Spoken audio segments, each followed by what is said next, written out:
Warning, if you do not want spoilers for Stormlight Archive Book 1, 2, and Edge Dancer, skip this video. Gone? Great. Words of Radiance by Brandon Sanderson. A little over a week ago, maybe it was only a week ago, I gave this book 5 stars. And Brandon Sanderson is one of those authors that teaches you how to rate his books. This is no longer 5 stars for me. I have been thinking about it now that I'm over the excitement, and it's been a little while, and I'm also reading Oathbringer at the moment. This is not a 5-star book for me. This is 4 stars. And here's why. The ending of the book, we have 3 people that become Radiance, and we see nothing. None of the backstory. How did this happen? How do they come into their powers? Who are their Spren? What are their Spren? What are their powers? We just get thrown this information at the end of the book. What is that? In the interludes, right? We cover these characters who have some kind of importance that I don't know what it is yet. But in these interludes, couldn't we have included Renarin and his Spren? Obviously he has one. Obviously he's gone through these things. Why is this not included? Why is this dumped in at the end of the book with no explanation? I would have liked to have them included in the interlude. What's the interlude for? I don't know what it is at this point, but what's the interlude for? You also have Dalinar, who is able to get the strongest Spren to do what he wants. Huh? Where does that come from?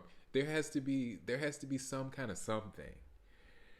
And I also realized reading this book, my favorite characters from The Way of Kings were the side characters. It was Szeth and Yesna. And when Yesna died at the beginning of this book, it was almost a DNF. Like her coming back at the end of the book, that was enough for me to scream in the first place. 5 stars, 5 stars, 5 stars, because Yesna Colin. Yesna Colin. Because of these people that become Radiance at the end of the book, that is why this is not 5 stars for me. This is 4 stars. Loved it. We had a great time. She gets her 10s. But what is 5 stars for me, or what became 5 stars for me as I've been reading, is Edge Dancer. Oh my God, Edge Dancer? It's a novella, and you have to read Edge Dancer before you go into Oathbringer, which I'm currently reading. I'm a little bit more than halfway through.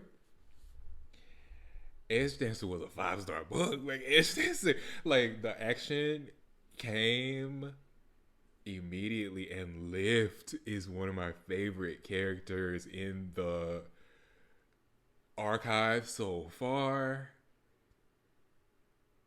Whoa, like, I really want to know, like, what her powers are. And, like, we know what her powers are, but I need an explanation. Like, whoa, whoa, whoa, whoa, whoa, whoa, whoa, whoa. And the part of Edge Dancer where I am now, she's back in the book, and, like, she's a major part, and it's, like, blowing my mind.